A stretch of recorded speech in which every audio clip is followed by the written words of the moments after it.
Yo les gens, j'espère que vous allez bien, je vous retrouve aujourd'hui pour une nouvelle vidéo sur Gran Turismo 7, une vidéo dans laquelle je vous propose de partir pour un petit gameplay, un petit test en vidéo de la nouvelle Nissan Silvia S14 KS Aero qui vient d'être rajoutée sur Gran Turismo 7 via la mise à jour 1.23.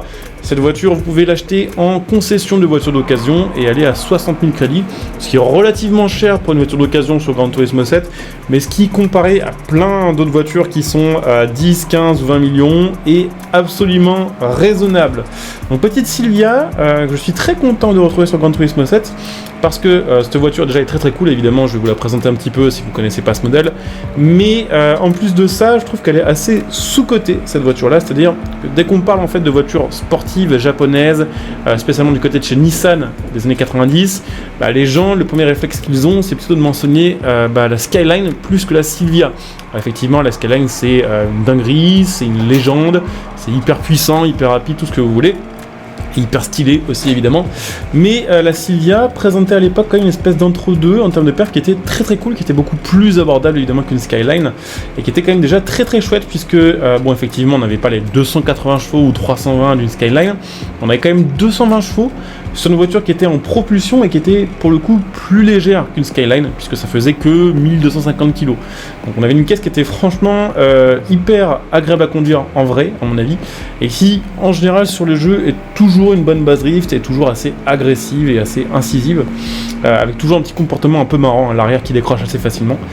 Donc voilà, c'est une caisse qui était très cool à conduire. La voiture faisait d'origine le 0 à 100 en 6 secondes 7 et elle chopait quasiment 240 en vitesse de pointe et c'est une voiture de 1994 donc autant bon pour maintenant c'est des performances on va dire correctes sans plus, autant pour l'époque il y a quasiment 30 ans c'était franchement chouette d'avoir ça sur une voiture qui était en plus pas si petite en termes de gabarit, qui n'avait pas non plus un gabarit de voiture hyper sportive. Donc voilà, très content de retrouver cette voiture là avec son petit moteur 4 cylindres turbo 2 litres, là, le petit SR20 DET des familles. Pour l'instant évidemment on est d'origine, voilà, c'est histoire de faire la petite présentation, donc globalement vous l'aurez vu de toute façon, ça chasse un petit peu de l'arrière, dès qu'on enlève le TCS et qu'on est un petit peu dans les tours, sans conduit brut, ça part vite. Mais c'est aussi plutôt une bonne voiture de circuit, hein, elle est assez bien équilibrée, elle n'est pas surpuissante, elle n'a pas un appui on va dire insuffisant non plus vu son gabarit, et puis elle a un look vraiment cool, ça c'est aussi quand même quelque chose qui compte quand on choisit une voiture sur un jeu comme Gran Turismo. Le look est cool et le son a l'air d'être sympa. Ça à mon avis c'est le genre de caisse où sur Gran Turismo 7 avec les améliorations on va avoir un son ultra agressif, on va avoir vraiment un truc qui va être chouette à conduire, en espérant évidemment qu'il y ait pas mal de modifs, pas mal de customisation. De toute façon on va aller vérifier ça juste après. Voilà, on va se faire encore la fin de la boucle juste pour arriver à la fin, voilà, de l'endroit où l'épreuve commence en contre-la-main. Donc la voiture est maintenant bien améliorée, il y a pas mal de pièces disponibles dessus, comme beaucoup d'autres voitures sur le jeu de toute façon.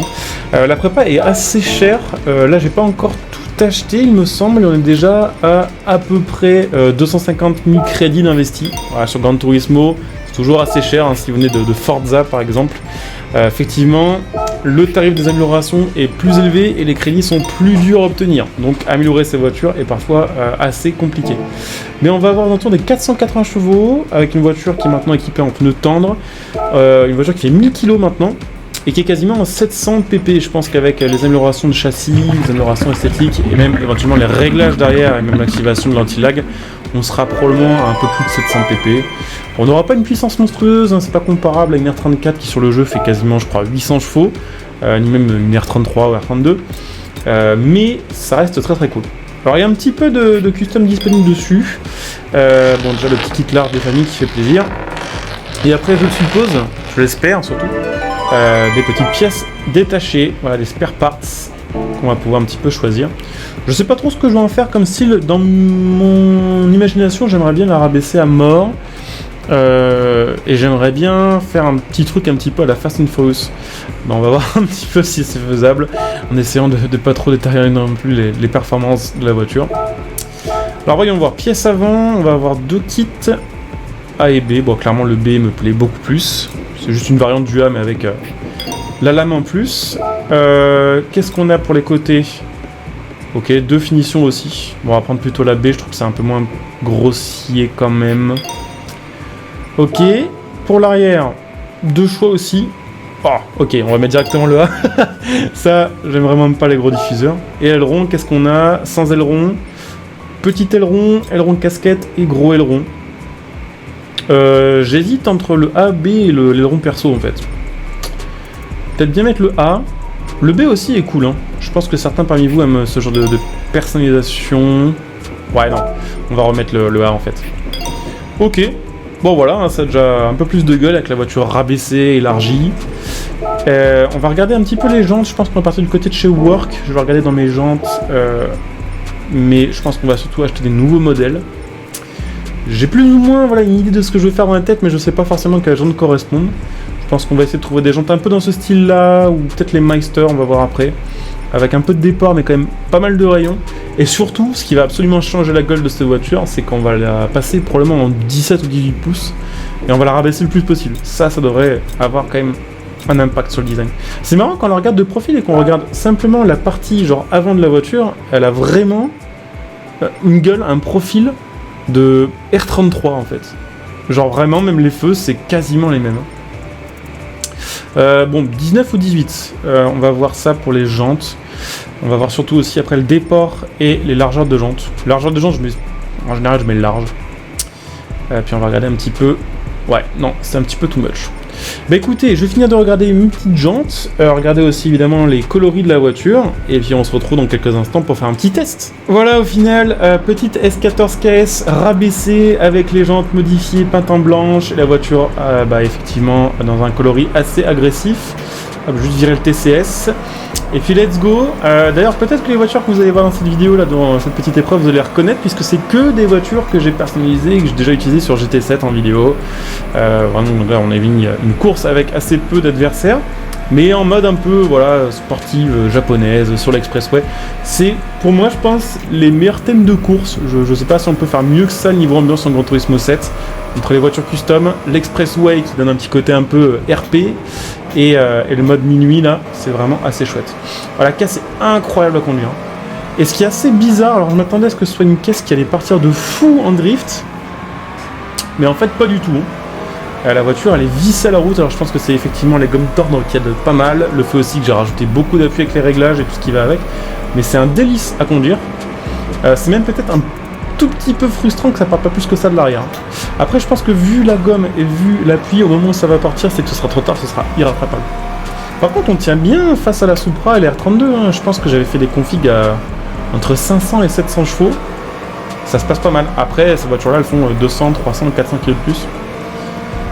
C'est un petit peu différent à conduire, j'ai l'impression que c'est surtout la Supra qui est assez lente et qui ralentit un petit peu tout le monde. Vous pouvez pas savoir comme je kiffe ce genre d'épreuve là, on est genre un peu collé serré, c'est un peu la galère pour doubler. faut être un peu réveillé. Et on affronte des caisses modifiées, franchement, c'est un plaisir. Bon, on se fera aussi un petit test dans cette vidéo de toute façon en ligne droite. Parce que là, la ligne droite de ce circuit, l'expressway est assez longue, genre on va dépasser je pense les 300. Mais on se fera aussi en fin de vidéo, je pense, un petit test vraiment en pure ligne droite pour voir combien on chope avec cette voiture là dans cette config là avec ce réglage là. Ce sera en fin de vidéo, donc n'hésitez pas à bien rester jusqu'au bout si ce genre de petites infos, de petits tests vous intéressent. Là on va juste essayer de rattraper celle qui est devant, qui doit être la R34 hein, si je dis pas de bêtises, violette, que j'avais customisé là aussi un petit moment en genre Midnight Purple, toujours incroyable. Donc c'est parti. Et puis, j'en profite, hein, je fais déjà le petit rappel, mais pensez bien évidemment, hein, si la vidéo vous plaît, si vous appréciez ce genre de contenu, vous voulez motiver, entre guillemets, à faire un peu plus souvent du GT7, et bien pensez tout simplement à liker, pensez évidemment à vous abonner, hein, bien sûr, pour les prochains contenus. Et puis, comme d'hab, hein, pensez à venir follow la chaîne sur Twitch pour les prochains lives. N'hésitez pas, si vous avez Amazon Prime, utilisez votre Twitch Prime sur ma chaîne Twitch, ça me soutient, ça ne coûte rien, et vous avez plein de bonus. Vous me retrouvez sur Twitter aussi pour ceux qui sont intéressés, pour me rejoindre sur les réseaux sociaux. Évidemment aussi, venir en description et en commentaire, utiliser mes liens de soutien pour acheter vos produits. À prix réduit en soutenant ma chaîne par l'occasion, le lien Instanging pour acheter les jeux, les cartes d'abonnement. Le lien matériel.net pour tout ce qui est volant, composant PC. Alors il est où ce con? Il est à droite. Alors ce qui est chiant par contre au volant, c'est qu'on ne peut pas tourner la caméra. Mais oui, je disais, voilà, le lien matériel.net pour les configs PC. Et puis pour ceux qui souhaitent soutenir la chaîne sur le long terme, évidemment, vous pouvez donner un soutien via le bouton rejoindre. Ça vous permet de profiter de plein de petits bonus, comme ceux qui utilisent leur Twitch Prime sur la chaîne Twitch. Et ça me soutient de fou sur le long terme. Donc n'hésitez pas à jeter un petit coup d'œil. Puis maintenant qu'on a rattrapé la petite R34 et qu'on va même la doubler, je vous propose de quitter et d'aller lancer une petite épreuve de ligne droite. Donc c'est parti. Là on va juste faire un test bête et méchant pour voir combien on mange en accélération et en Vmax. On va juste désactiver le TCS. Hop, voilà, faut que je rechoppe la manette. Et let's go pour la petite accélération. Putain, on est combien? Ah ouais, j'ai remis 20, ok, bon. Let's go. Bon, je pense que de toute façon, on va les manger. Ils ont l'air d'avoir des caisses plus ou moins full stock. Je pense que même s'ils prennent 20 secondes d'avance, les premiers, dans allez, 30 secondes grand max, je suis devant eux, en fait. Elle a une sacrée patate, hein, franchement. Elle est ultra stylée, le son est chouette. Les sons de Gran Turismo sont cool avec les améliorations. Autant full stock, les voitures sonnent un peu comme fermées ou un peu éloignées. Autant que les améliorations, c'est vraiment plaisant. On a quelques customs à chaque fois. La voiture est une chouette base, sur laquelle on peut, à mon avis, autant drifter que de faire un truc, on va dire, vraiment efficace comme c'est le cas ici. Et ouais, franchement, c'est le genre de classiques qui sont nécessaires sur les jeux de course. Bon, effectivement, certains, encore une fois, préfèrent la Skyline. Moi aussi, je vous avoue qu'entre ça et une R32, je préfère une R32. Mais n'empêche que ce genre de caisse un peu intermédiaire, c'est ultra cool à conduire. On a déjà des bonnes perfs, des bonnes sensations, sans avoir non plus des giga missiles. Bon, écoutez, je pense que ça va manger 330 dans la petite descente juste derrière. On va essayer de les atteindre et puis je vais couper la vidéo plus ou moins ici. Ça devrait pas tarder les 330. Évidemment, c'est pas une boîte 6, hein, donc vous admettez pas que je passe pas la 6ème, c'est absolument normal. 330, va-t-on les avoir? Allez. Oui, c'est bon, on les a. Ok, bon allez, je coupe ici. Je pense pas qu'on chope plus que ça. Et je vous dis à très bientôt. Bonjour à tous, ciao!